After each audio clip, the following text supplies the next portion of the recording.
Bonjour à tous et heureux de vous retrouver au Cameroun pour cette émission Hors les murs réalisée en partenariat avec l'aide à l'Église en détresse. Ce pays d'Afrique centrale de près de 33 millions d'habitants espère une prochaine visite du pape Léon XIV. Le Cameroun, avec plus d'un tiers de catholiques, est souvent décrit comme l'Afrique en miniature de par sa diversité géographique et climatique, du Sahara à l'océan Atlantique, et de par sa réalité multiculturelle avec ses plus de 250 ethnies et langues.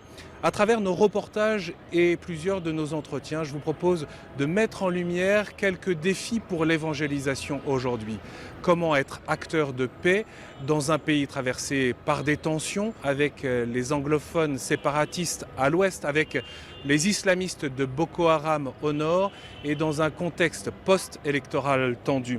Face à un fort chômage des jeunes, comment lutter contre l'émigration ? Et puis il y a aussi ce besoin, ce désir de guérison et de magie qui est du pain béni pour les pasteurs des églises protestantes du Réveil. Comment tenir bon dans la fidélité à la foi catholique ?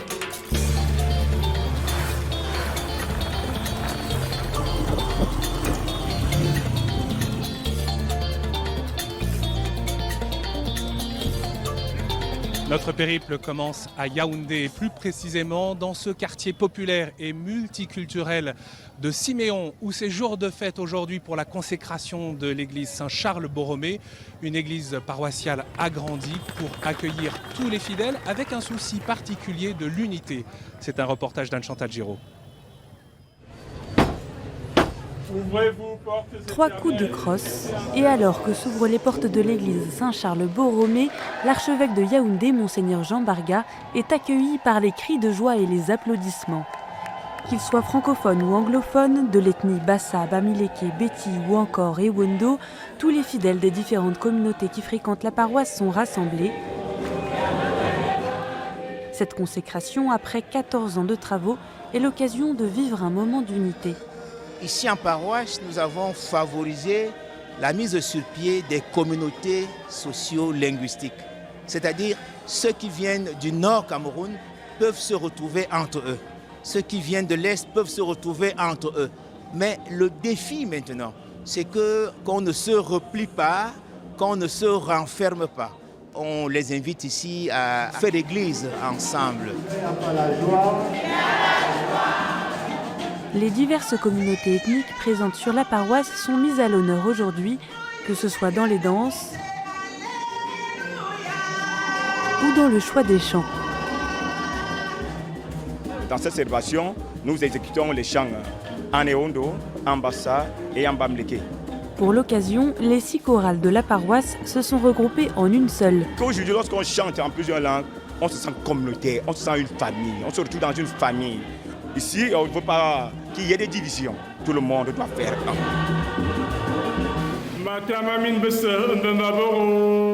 C'est aussi dans plusieurs langues que Monseigneur Jean Barga choisit de prononcer son homélie.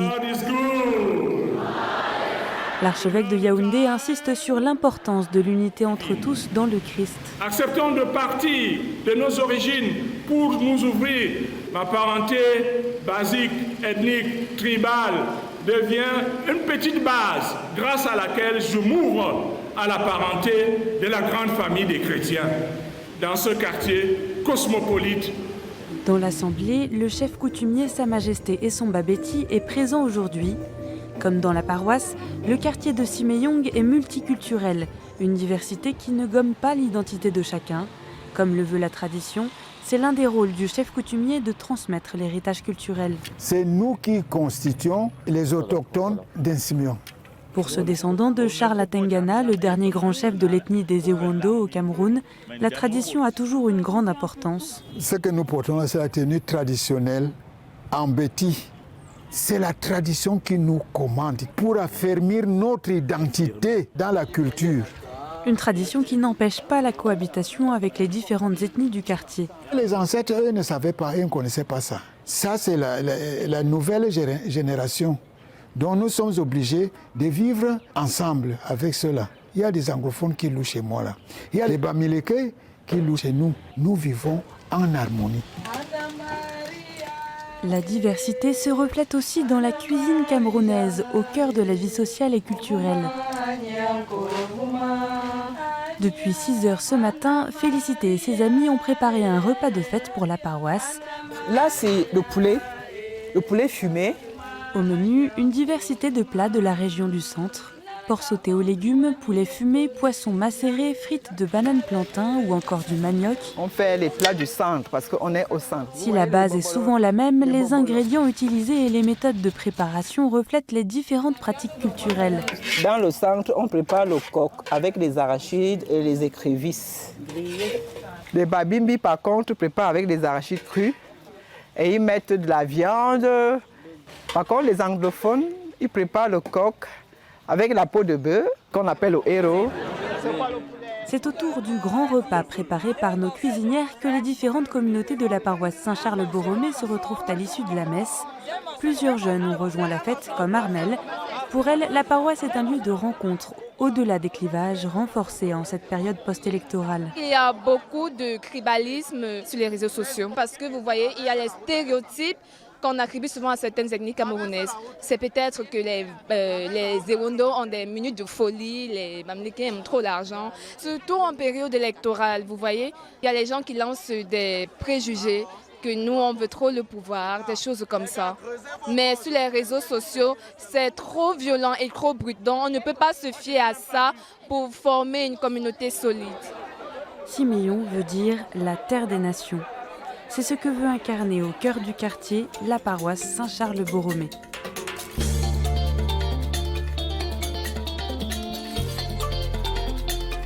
Alors que la fête se prolonge ici par un repas à la paroisse Saint-Charles-Borromée de Siméon, eh bien, nous retrouvons le docteur Olivdi Wongi-Piassi. Bonjour. Bonjour. Vous êtes anthropologue, historienne, enseignante à l'Université des Belois. Peut-être un mot sur l'histoire du Cameroun et ses plus de 250 langues et ethnies. Ces peuples viennent d'horizons divers et ils se sont, au cours de leur trajectoire migratoire, ils sont arrivés et se sont plus au Cameroun. Et ils ont cohabité et ils ont trouvé des réponses à leur mode de vie. Avec une diversité de langues, oui, de langues, de traditions. De partout, oui, mais sauf que ces peuples, lorsqu'ils arrivent, donc, ils vont cohabiter. Chacun vient avec transporte ses inégalités, ses traditions, ses cultures, mais ils vont cohabiter ensemble. Et on ne peut pas exclure les tensions, les querelles quotidiennes qui ont fait à parvenir aux guerres intestines. Du tribalisme aussi. Oui, j'aime pas beaucoup le mot tribalisme parce qu'au Cameroun, on n'a pas les tribus, on parle plutôt de peuples. Parce qu'ils ont des caractéristiques similaires, on se comprend, on s'entend, on cohabite. On a vu les efforts de l'Église catholique pour œuvrer à l'unité. Dans cette mosaïque de culture et d'ethnie, au fond, quel regard l'anthropologue porte sur ces 140 ans d'évangélisation ici ? L'évangélisation a apporté beaucoup de repères nouveaux. Les langues, les cultures occidentales, la religion, l'aspect spirituel même, qui a changé la donne locale. Parce que beaucoup de peuples se sont christianisés. Sauf que par la suite, elle a joué un rôle de médiateur. Elle a apporté l'éducation, la santé. Elle a aidé l'État à éduquer ses populations, à les soigner, à transformer même les villes. On a eu une forte urbanisation. On a des villes qui ont grandi et qui ne sont plus celles qu'elles étaient. Aujourd'hui, quelle est la sociologie des religions au Cameroun ? Au Cameroun, on a toutes les religions. On a le catholicisme, on a le protestantisme, disons le christianisme en général. C'est 60%. On a l'islam, bon 60%, mais il y a quand même du répondant. Et il y a l'islam aussi. Il y a les religions traditionnelles africaines aussi. C'est vraiment ce qu'on retrouve sur le plan sociologique. Dans le contexte post-électoral, au fond, les tensions qui marquent le pays aujourd'hui, est-ce que c'est pour vous le retour de crispation ? Au retour de crispation, je ne pense pas, mais je dirais peut-être un ras-le-bol pour un système oppressant qui agit sur la longue durée. Alors, les gens ont ras-le-bol, on est fatigué, on veut un changement. C'est vrai qu'on a des tensions sociales, des haines, des discours haineux, des des replis identitaires, mais c'est pas ça, des conflits communautaires même. Mais c'est pas ce que nous voulons. Ce que nous voulons, c'est le vivre ensemble. C'est de nous engager dans des relations interpersonnelles et exclure les marginalisations, les discriminations, les exclusions et tout ce que ça comporte. Le Cameroun, comme on a l'habitude de le dire, c'est une Afrique en miniature. C'est-à-dire que tout, c'est l'Afrique en un, le résumé de toute l'Afrique. Donc, le Cameroun est un pays très riche en diversité ethnique. On a des diversités de cultures, de traditions aussi que nous partageons ensemble, que ce soit au niveau culinaire, que ce soit au niveau culturel, que ce soit au niveau vestimentaire. C'est une richesse incommensurable que les Camerounais partagent ensemble. Merci beaucoup, Dr Olive Diwongi-Piassié, d'avoir été avec nous. Je rappelle que vous êtes anthropologue et historienne ici à l'Université de Borowa. J'ai reçu le Dieu vivant et mon cœur est plein de joie. J'ai reçu le Dieu vivant et mon cœur est plein de joie. J'ai reçu le Dieu vivant et mon cœur est plein de joie. À Douala maintenant, le père Gustave Mohomier, le directeur de la radio-télévision Veritas catholique, nous accompagne à la paroisse Saint-Philippe, quartier bilingue à Bonabéry. 1 million de personnes ont fui les violences des régions anglophones du Nozo, au nord-ouest et au sud-ouest du Cameroun. Ce qu'on a appelé la crise anglophone est le théâtre d'affrontements entre le gouvernement et des groupes séparatistes armés depuis 2016-2017. C'est un conflit peu connu au niveau international. Au départ, la contestation s'est nourrie de la discrimination et de l'uniformisation culturelle et linguistique, mais aussi de la marginalisation politique ou encore de l'abandon économique. Le conflit a ciblé parfois des églises, il a fait au moins 8000 morts. À Bonabéry, quartier pauvre de Douala, exposé aux inondations quand il pleut, nous allons retrouver des familles de déplacés accueillis par la paroisse.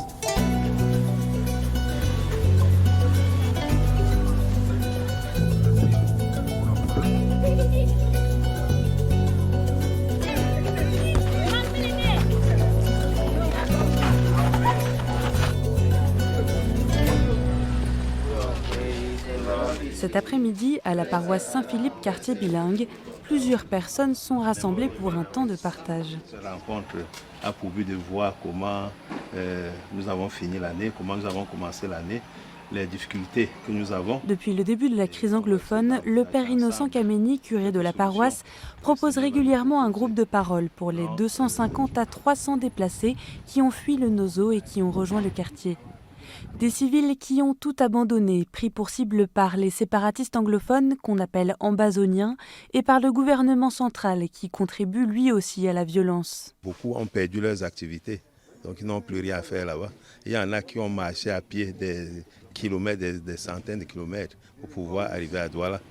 Parmi eux, une majorité de femmes comme Mary, mère de 5 enfants abandonnée par son mari, qui témoigne en pidgin, un anglais simplifié. I left the village because mostly all the time was inside the bush, sleep in the bush. You cannot sleep in the house for 5 minutes.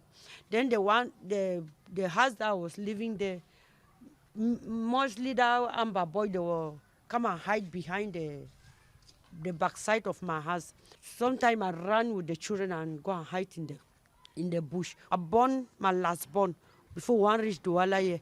We will take the night now, we will not take no one close. House will be there for place will be there. They burn the house. We close everything inside. Comme Mary, beaucoup ont vu leur vie brisée par la guerre. Maisons incendiées, viols, enlèvements, fusillades, les abus ont été commis de toutes parts. Godwin a lui-même perdu des membres de sa famille. Arrivé à Douala, la détresse a fait place à la désillusion. I'm here like a stranger, see? I just manage and pay the small house the one room that we live there. And as I'm talking like now, at the moment, the children have been driven from fees. So we are just stranded. Here you in Douala, you have to buy food. You have everything you buy. Buy water, you buy. Wood, you buy. At our village, we live free, but with this problem like this, you see, cannot. Yeah, we are just struggling. James, dont la femme et les enfants sont morts, ne veut plus parler du passé. Me, I don't care what happened because I've tested the pain. I've tested the pain. Alcohol has become our substitute of consoling us. James est indigné face au nouveau quotidien des déplacés, pris entre l'alcool, le vol, la drogue et la prostitution dont sont victimes notamment les jeunes filles et les enfants déplacés à la recherche de revenus pour survivre. What about our children? What about those who are prostituting here? They are paying them how much? $250. Face à la détresse de ces déplacés, la paroisse se mobilise pour les aider financièrement, qu'ils soient chrétiens ou non. Parfois, je lance les cris aux chrétiens de leur venir en aide. Et parfois, les chrétiens donnent quelque chose, quelques grains de riz, le savon. Et c'est même dans ce forum que j'ai pu avoir les 2 familles qui m'ont aidé à payer la scolarité de 42 enfants déplacés. Seigneur Jésus, nous te rendons grâce pour cette rencontre avec toi. Toi qui es le seul vrai protecteur. Nous voulons une fois de plus te remettre entre tes mains, tes serviteurs, les déplacés internes. Accompagne-les, Seigneur.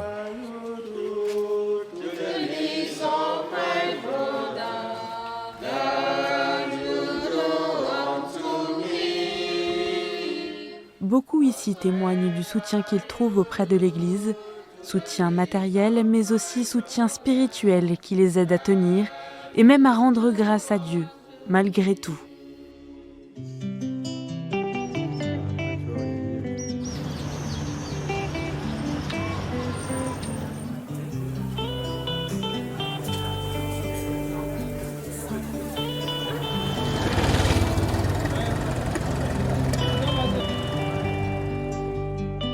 Nous retrouvons Monseigneur Andrew Fuania Kea, archevêque de Bamenda. Bonjour Monseigneur. Bonjour. Bamenda, c'est la 3e plus grande ville du Cameroun et vous êtes président de la conférence épiscopale nationale du Cameroun depuis 2022. Votre diocèse, on vient de l'entendre à travers les témoignages à l'instant, est dans le piège de la violence au cœur de la crise anglophone entre les séparatistes et l'armée. Quel est l'impact sur la vie quotidienne ? Nous sommes en train de traverser un moment très très difficile dans notre histoire.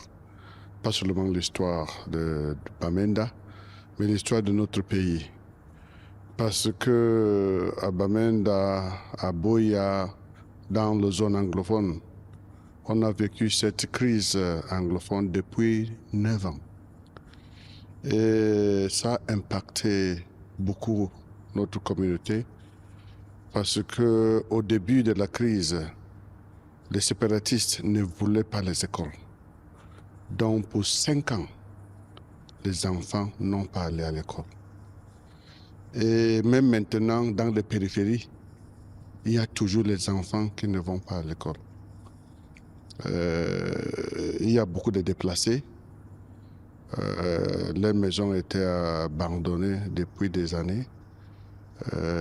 Les maisons étaient brûlées et ils ont fui. Donc dans la ville de Bamenda, il y a beaucoup de déplacés. Jusqu'à maintenant, le lundi, on a ce qu'on appelle ici la ville morte. Personne ne sort pas de la maison, on ne va pas au travail, les enfants ne vont pas à l'école. On a peur de sortir de chez soi. On a peur de sortir parce que si tu sors, on peut tirer sur toi. Et comme ça, tout le monde reste dans la maison. C'est une situation un peu difficile et compliquée. Quel rôle pour l'Église ? Notre Église reste toujours à côté du peuple. Et vous constatez que dans notre zone, il y a plusieurs endroits où il n'y a pas les soldats ou les policiers, mais l'Église reste toujours avec le peuple. Toutes les paroisses sont ouvertes et il y a les prêtres là. Et comme ça, on peut donner cette espérance aux populations. On vous accueillit au petit matin pour réaliser cette interview, cet échange, pour vous retrouver parce que vous allez partir en visite dans un diocèse où d'ailleurs les routes sont peu sûres. Vous prenez des risques. Pourquoi ? Est-ce que ça vous arrive vous-même d'avoir peur ? C'est toujours le risque. Parce que tout le temps, on croise les séparatistes. Et ils vous posent les questions, parfois ils vous font descendre de la voiture. Mais on doit continuer à faire le travail de Dieu. Là où il y a les fidèles, nous devons aller comme pasteurs. De prendre le risque parce que c'est nous, les pasteurs, qui restent toujours à côté de la population. C'est nous, l'Église, qui qui restent toujours entre le gouvernement et les séparatistes. Et comme ça, on peut faire la paix, on peut parler avec eux, donner les conseils. Et c'est comme ça notre vie quotidienne. On sait que l'Église ici est attachée à la réconciliation et à la paix. C'est ce que portent les évêques. Comment avancer concrètement ? Personnellement, j'ai fait beaucoup de travail dans notre zone avec les séparatistes, faire la réconciliation entre la population, parce que les séparatistes vivent entre la population. Et c'est un peu difficile après tout ce qu'ils ont fait pour continuer à vivre parmi cette population. Et il y a aussi la difficulté de pardonner. Quelqu'un qui a tué ton père, quelqu'un qui a tué ta mère, quelqu'un qui a brûlé votre maison, et après dit que je te demande pardon. C'est vraiment évangélique et c'est seulement la grâce de Dieu qui peut aider cette personne de pardonner. Donc c'est un grand défi parmi nous. Monseigneur, le Cameroun est aussi sous tension au nord avec la présence du groupe islamiste Boko Haram où des populations au nord l'extrême nord ont été persécutées, des chrétiens assassinés, surtout depuis 2023. Face à la violence, quel témoignage là encore pour les chrétiens ? Boko Haram pose un problème au Grand Nord, surtout à Maroua. L'Église, première chose que nous faisons là, c'est pour continuer à prier, donner cette espérance aux populations. Et c'est un endroit qui a aussi beaucoup de défis, dans le sens de développement, des routes, de l'eau, l'électricité. Il y a beaucoup de défis là-bas. La plupart des populations de Grand Nord ne sont pas musulmans. On veut donner l'impression du premier régime du Cameroun que le Grand Nord appartient à l'islam. Mais ce n'est pas vrai. Si vous allez à Yagua, par exemple, il y a beaucoup de fidèles là-bas. Des fidèles catholiques, chrétiens, n'ont pas cette possibilité de vivre librement leur foi. Parfois même, il y avait beaucoup de chrétiens qui ont changé leur nom pour prendre le nom musulman pour avoir du travail. Et comme ça reste toujours un grand défi pour nous, pour notre Église. Monseigneur, est-ce qu'il y a un risque de division dans le pays aujourd'hui ? Il y a un grand risque dans notre pays. Surtout, il y a déjà les zones anglophones qui réclament l'indépendance. Et il y a aussi cette situation post-électorale. Il y a cette menace de notre unité nationale. Il y a aussi beaucoup des endroits au Cameroun qu'il y a des malaises. Les gens ne sont pas contents. Il y a ce langage de haine qui existe dans les réseaux sociaux. Certains qui pensent que c'est à eux que le Cameroun appartient. Certains qui ne sont pas vraiment camerounais. C'est un grand risque. Nous savons que parfois il y a des difficultés, mais tous les Camerounais doivent se sentir Camerounais dans le Cameroun. Mais l'Église continue à prêcher la réconciliation, la justice et la paix. Merci beaucoup, Monseigneur Khan, de nous avoir accordé cet entretien. Nous avons évoqué la situation dans l'extrême nord sous la pression de Boko Haram. C'est dans cette région que Baba Simon a contribué à la mission entre 1959 et 1975. Il est l'un des premiers prêtres camerounais. Son procès de béatification est en cours. Il a été déclaré vénérable en 2023. On voit ici la cathédrale de Maroua, où une chapelle lui est dédiée. Notre journaliste Frédéric Jakovlev nous emmène à Tokombéré, là où mission rime avec développement humain intégral. C'est un petit musée, très simple, celui d'un homme qui sera probablement un jour béatifié, un de ces missionnaires qui a donné sa vie pour les plus pauvres. Alors ici, nous sommes dans la chambre de Baba Simon. C'est là où il vivait. Donc il était simple, il marchait pieds nus comme nos frères montagnards. Et c'est pour ça qu'on l'appelait le missionnaire aux pieds nus. Baba Simon, c'est ce prêtre visionnaire qui, 50 ans après sa mort, continue d'inspirer le Cameroun, à l'image de ce pèlerinage. Voilà. C'est ici qu'on commence la première station. Ce jour-là, malgré une température caniculaire, ils sont 6, venus marcher sur les pas de Baba Simon. Né en 1902, Baba Simon est le premier missionnaire camerounais. Nous sommes en train de grimper la montagne Baba Simon. C'est dur pour monter, mais on y arrivera. C'est important pour nous, et même pour notre vie spirituelle. Ce chemin vers les hauteurs, Baba Simon l'a emprunté durant une vingtaine d'années. Ces montagnes, le silence et la beauté brute de la nature l'ont sans doute inspiré. C'est ici, dans cet ermitage, qu'il se retirait pour prier. À la manière de Charles de Foucault, qui l'a influencé. Mais Baba Simon est surtout connu pour sa mission. Construction d'églises, mais aussi d'écoles et d'hôpitaux. Une œuvre qui s'articule sur le concept d'homme intégral. L'homme intégral pour Baba Simon, c'est le tout de l'homme. Ça veut dire que ça concerne à la fois son éducation, cela concerne aussi la santé. Ça veut dire qu'il faut militer pour que les gens sortent des maladies. Voilà, l'homme intégral, c'est aussi l'homme qui évolue dans sa vie spirituelle, dans sa relation avec Dieu. Lorsque Baba Simon s'installe à Tukumbéré en 1959, cette ville du Nord Cameroun n'existe pas encore. Elle va se développer autour de la paroisse du prêtre pour devenir, quelques années plus tard, la sous-préfecture de la région. Baba Simon commence par créer cette école, la première d'une région grande comme la Bretagne. Elle accueille principalement des Kirdis, ces enfants des montagnes, méprisés de tous parce qu'ignorants. 50 ans plus tard, son œuvre continue jusqu'aux méthodes d'enseignement, rien n'a changé.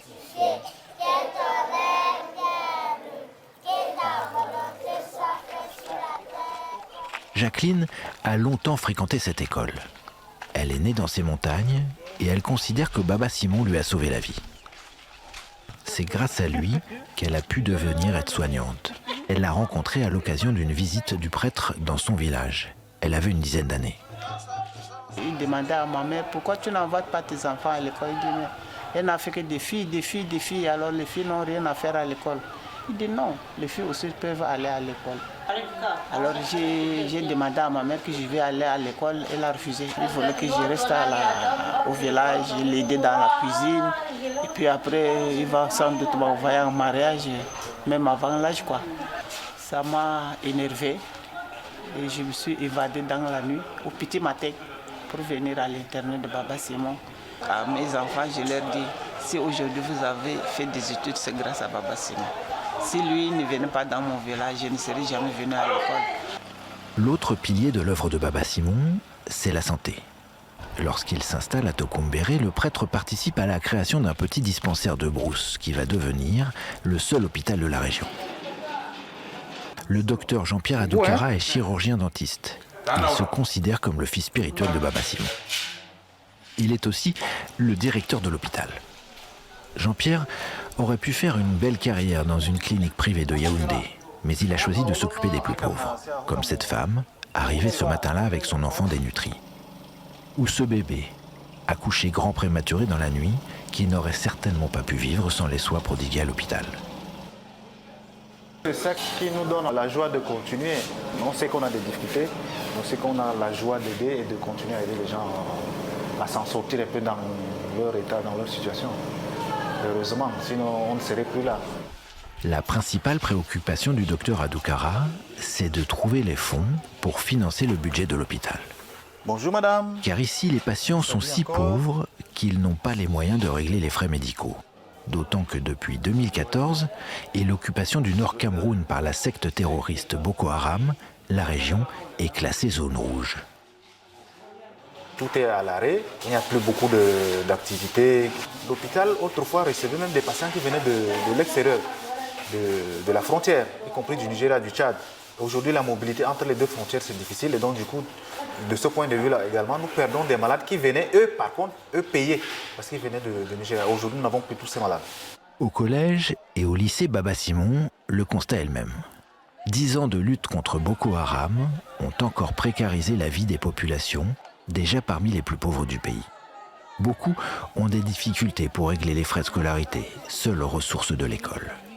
Certains parents, ils ont tout perdu, leur bétail, leur maison, leur récolte. Les Boko Haram viennent piller et les tuer même. Et puis à cause aussi d'insuffisance de pluie. Et là, ils n'arrivent pas du tout à envoyer leurs enfants à l'école. Même à en prendre en charge eux-mêmes, la famille, les nourrir, etc., ils ont de la peine. Avant l'arrivée de Boko Haram, le Nord Cameroun était considéré comme la plus belle région du pays.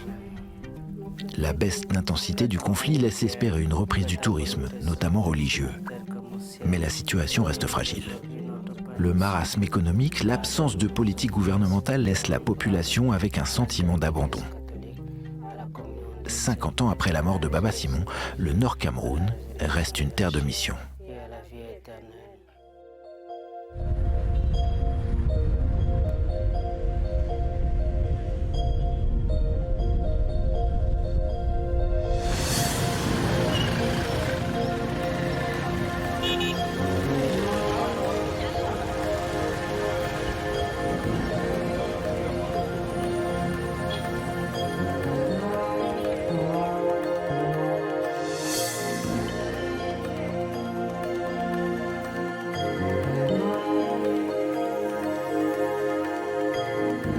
Nous retrouvons maintenant l'archevêque de Douala, Monseigneur Samuel Cléda. Merci beaucoup de nous accueillir ici dans votre archevêché.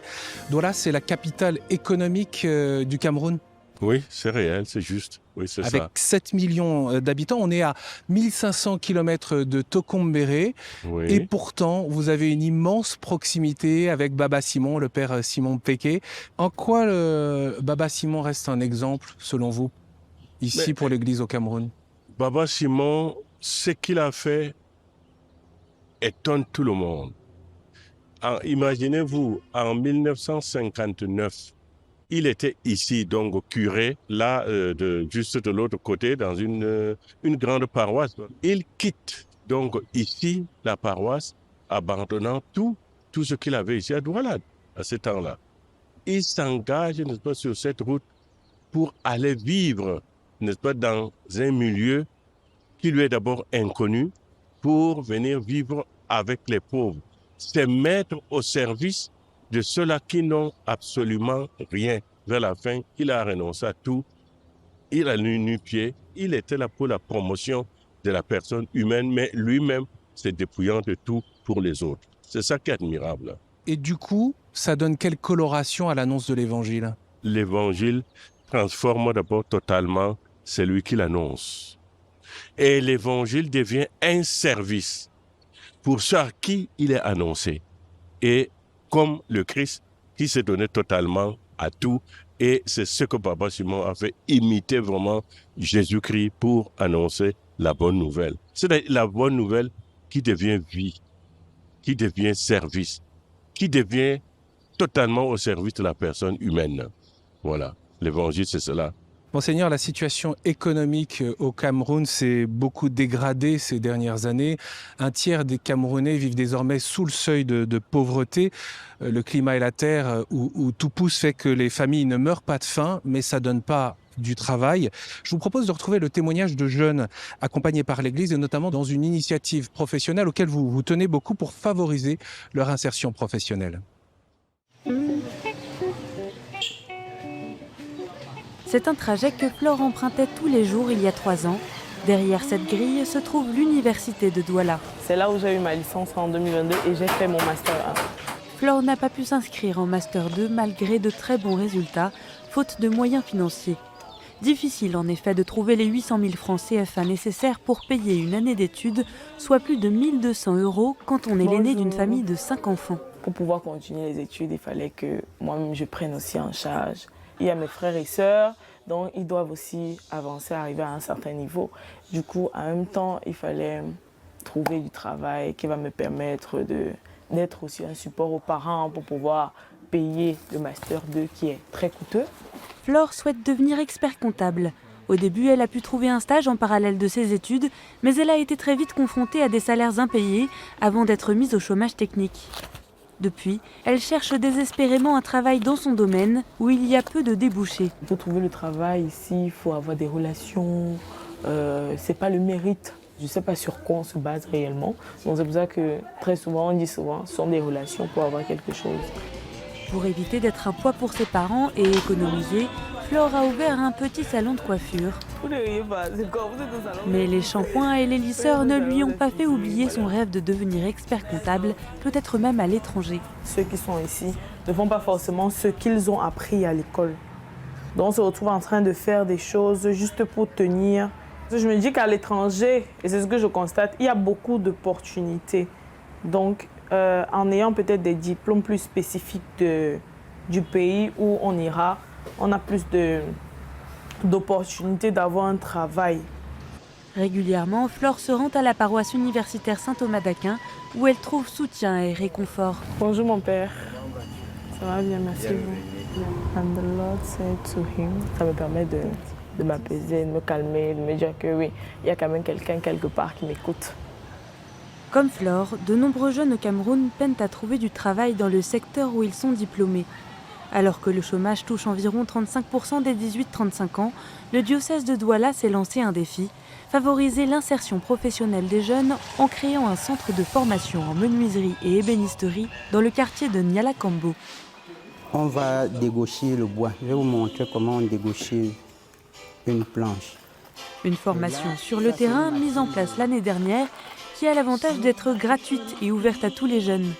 Brian, 20 ans, a rejoint la formation il y a 3 mois. Je voulais suivre une formation en géodésie, génie électrique et informatique industrielle. Mais faute de moyens, je n'ai pas pu terminer la formation. Donc c'est comme ça que cette formation a été proposée et j'ai décidé de la suivre.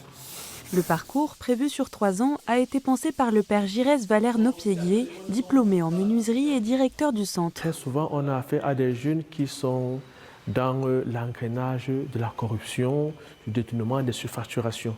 On veut montrer ici aux jeunes qu'on peut travailler d'une autre façon, dans une certaine vision chrétienne. Et c'est ça même le but de ce centre. Ne pas seulement donner un savoir-faire, mais surtout plus le savoir-être. Donc transformer la personne de l'intérieur.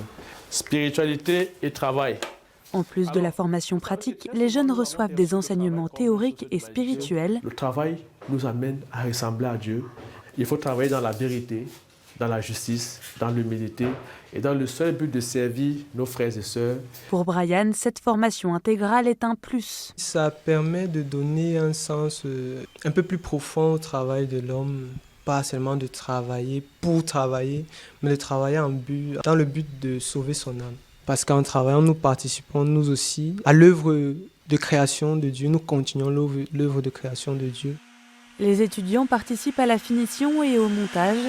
Brian a déjà plusieurs productions à son actif. Comme vous pouvez le voir, une salle à manger, 12 places, réalisée à partir du doucier, du bois qu'on appelle le doucier.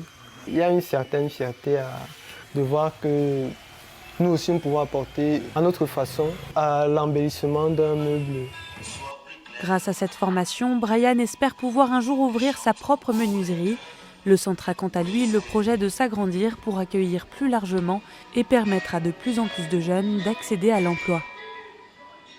Monseigneur Cléda, on voit ce reportage, ce témoignage des jeunes. Le chômage des 18-35 ans, c'est près de 39% selon les derniers chiffres de l'Organisation internationale pour les migrations des Nations Unies. Un taux qui bondit à 74% pour les jeunes diplômés. Qu'est-ce que cela signifie pour les jeunes et c'est quoi votre préoccupation comme archevêque ? Notre préoccupation, ce qui m'a d'abord beaucoup frappé, parce que les jeunes ils sont chez eux, mais les jeunes qui quittent le pays. Donc les migrations. Les migrations, qui quittent le pays. Alors on se pose la question, pourquoi? Effectivement, les raisons sont là. Tous ceux qui ont étudié, qui arrivent même, n'est-ce pas, à un niveau, à la licence, au niveau Master 1, Master 2, même ceux qui sont inscrits en cycle de doctorat, mais ils finissent, il n'y a rien à faire. Ils sont là, il n'y a pas d'emploi. Alors, les causes sont diverses. Ceux qui ont étudié, quelquefois, à la fin de leurs études, ils ont le diplôme, Mais non, ils n'ont pas appris à travailler de leurs mains. Alors, de ce côté-là, ce qui a mis d'abord à mettre en cause, c'est le système d'éducation que nous avons. Heureusement, ces derniers temps, on essaie de revoir cela. Mais en dehors de ça, ces derniers temps, mais presque toutes les industries n'existent plus, sont fermées. Et quand les jeunes finissent, ils n'ont rien à faire.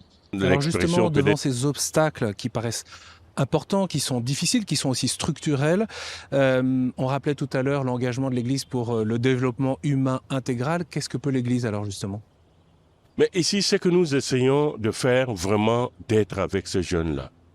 Nous avons quelques structures qui accompagnent les jeunes, qui les forment, l'expression peut-être n'est pas belle, mais qui les forment au petit métier. Ça veut dire que quelqu'un qui veut être, n'est-ce pas, technicien, malgré son niveau, peut-être en littérature, mais il se met au travail, et il peut devenir menuisier, il peut devenir maçon, mais technicien.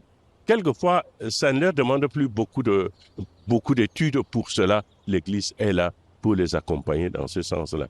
Nous ne pouvons pas rester tranquilles de voir ces jeunes qui n'ont rien à faire. Qu'est-ce que vous avez envie de dire aux jeunes qui seraient tentés par l'émigration ? Je dis, jeunes, ne quittez pas votre pays. Restons. Notre pays, le Cameroun, est très riche.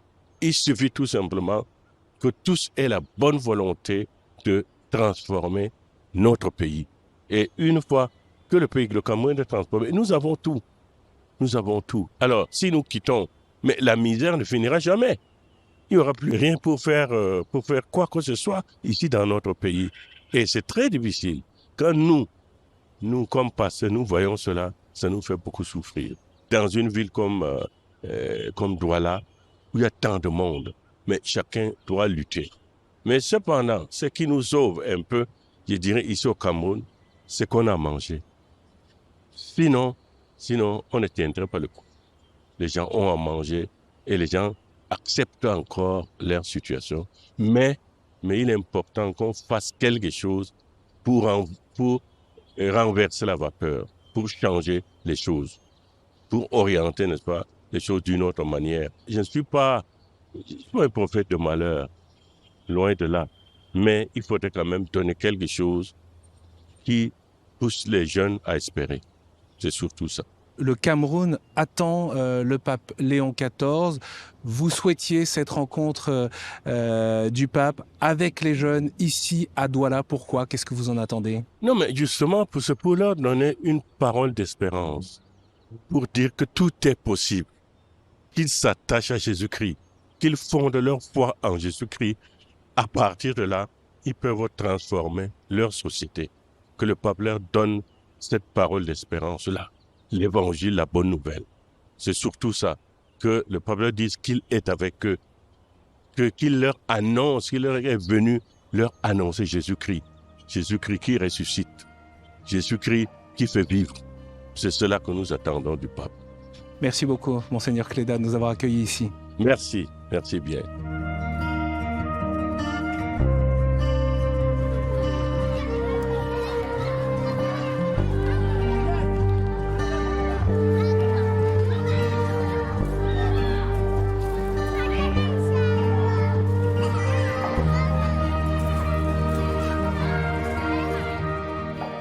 Le témoignage évangélique, il s'authentifie auprès des plus pauvres. Dans le quartier de la Briqueterie à Yaoundé, quartier défavorisé, pour accueillir et accompagner les enfants qui vivent dans la rue, sœur Marie Bernard a fondé l'orphelinat Goulzamba, puis le collège Sainte-Famille dans les années 1980. C'est une œuvre qui se poursuit aujourd'hui avec la congrégation des Filles de Marie et l'aide des anciens pensionnaires.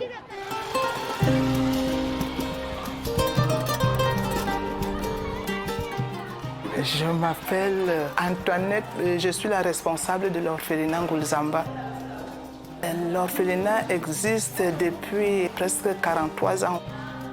Tout école primaire plus collège, on est à 650 élèves. L'orphelinat, nous sommes à 46, de 3 ans à 17 ans.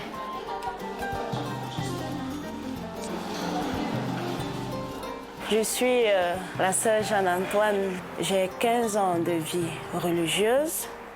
En plus d'être principale au collège Sainte-Famille, je suis aussi enseignante de mathématiques. C'est le côté des filles. Notre charisme, c'est au service du pauvre et du petit. Comme qualité ici, il faut d'abord être une âme de prière.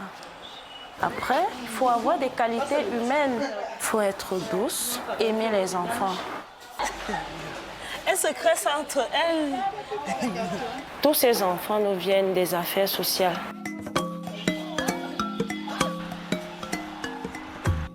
Nous sommes des voisins de plusieurs quartiers en fait.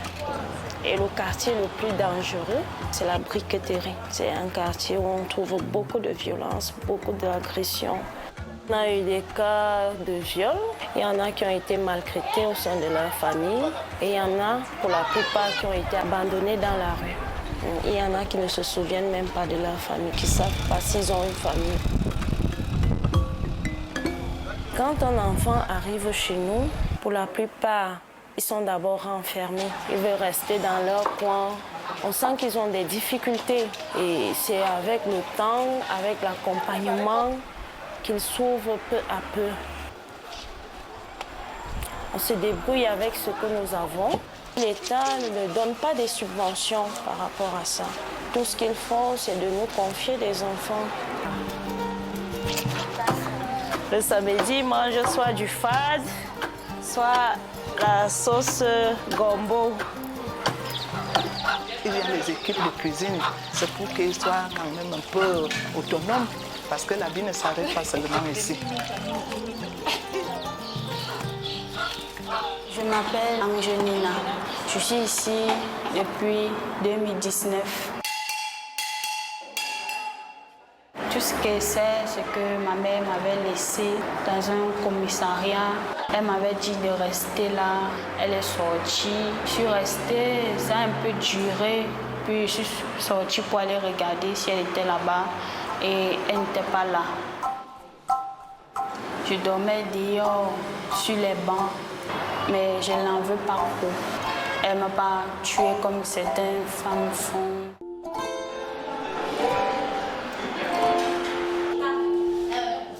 C'est dans là qu'ils m'ont amené chez les affaires sociales. Ils m'ont dit, là où on t'amène, il y a les sœurs. Les sœurs sont gentilles et on nous entretient bien à l'école.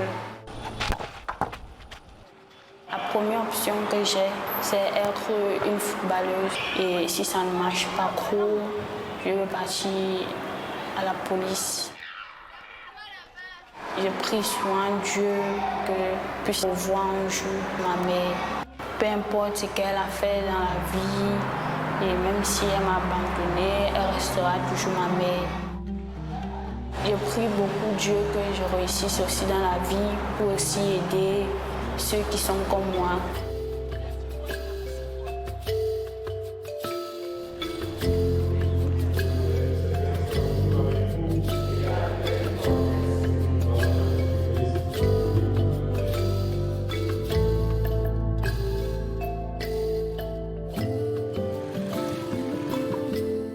Dernière étape de notre émission, le sanctuaire Marie Médiatrice d'Etoudi à Yaoundé, lieu de dévotion populaire. Et nous y retrouvons le père Éloi Placide Gandhi, le curé et recteur de ce sanctuaire. Merci beaucoup de nous accueillir ici. Merci de venir à nous. Je signale aussi que vous êtes l'un des exorcistes diocésains. On a largement évoqué dans cette émission la mission prophétique de l'Église à propos de la justice, de la paix, de la dignité de la personne humaine. Parlez-nous de la foi des Camerounais. La foi des Camerounais, elle est vive. Et quand on est dans un sanctuaire, on a l'occasion de le constater. Quand on voit le nombre de personnes qui viennent et avec la régularité, nous pouvons conclure qu'il y a un véritable attachement au Christ. C'est une foi vive. On dit, Père, qu'il est difficile de se séparer de ces croyances traditionnelles avec le désir de guérison, les pratiques de magie. C'est du pain béni pour les pasteurs des églises du Réveil, qui sont protestantes, évangéliques, pentecôtistes. Ça peut paraître curieux, mais il y en a qui n'ont pas d'autre culture religieuse que la culture chrétienne catholique.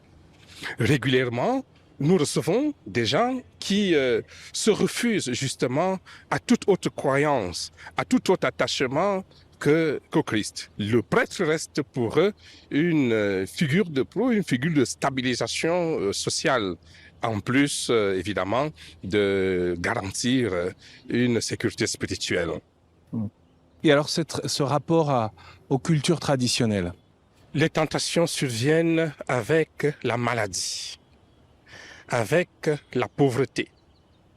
On a besoin de résoudre des problèmes concrets et quand on n'y arrive pas, on cherche donc des forces supérieures. Et souvent, le Dieu de Jésus-Christ apparaît à ce moment-là comme étant lent à agir. On cherche celui qui peut apporter une solution beaucoup plus rapide, l'immédiateté. Alors, cette magie peut être d'ici, c'est-à-dire les spiritualités propres aux cultures camerounaises. Cette magie peut être, je peux dire, chrétienne aussi, parce que nous avons des églises de réveil qui proposent un Dieu à la solde de l'homme, à qui on va donner des ordres et qui va réagir tout de suite. Ou pas? Alors, généralement, quand il ne réagit pas tout de suite, nous avons le retour. Des gens qui disent « Je suis allé dans telle église parce que j'avais tel problème. Ils m'ont dit qu'il va être résolu. En 2 semaines, ça n'a pas été résolu. Je suis allé à une autre. Je suis allé voir tel magicien, tel praticien. Ça n'a pas marché. Et je rentre à la maison. » Et alors, qu'est-ce que dit le prêtre que vous êtes? Le prêtre que je suis invite les gens, les chrétiens, à la fidélité, à avoir réellement confiance en Dieu et à ne croire qu'en lui. Parce que en s'asseyant sur 2 chaises, on risque l'écartèlement. Comment tenir bon dans la fidélité à la foi catholique? Tout simplement en choisissant d'être un peu courageux, parce que la vie est un peu difficile, et ce sont ces difficultés de la vie qui parfois font qu'on cherche Dieu partout. Pour tenir bon, il faut être courageux, c'est-à-dire assumer notre fragilité pour affronter le quotidien. D'autre part, être vraiment confiant en ce Christ-là qui sauve, qui libère, qui est avec nous au quotidien de notre vie. Et enfin, le choisir et de manière exclusive.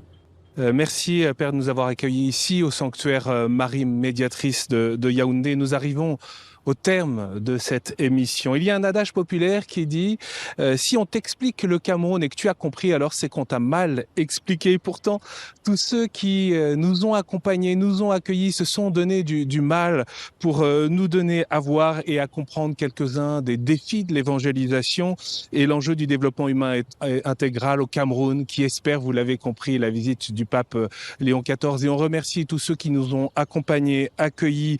Merci à ceux qui ont rendu possible cette émission, la conférence épiscopale et les diocèses de Maroua, de Douala, de Yaoundé. Merci aux évêques, au secrétaire général de la conférence épiscopale, aux abbés Philippe Chimchwa, Bertrand Apollinaire Zumumendo et à Gustave Mohomier. Merci à la rédaction de KTO mobilisée pour cette émission Hors les murs qui était en partenariat avec l'aide à l'Église en détresse. Et puis bien sûr, merci à vous qui nous suiviez avec fidélité. À très bientôt.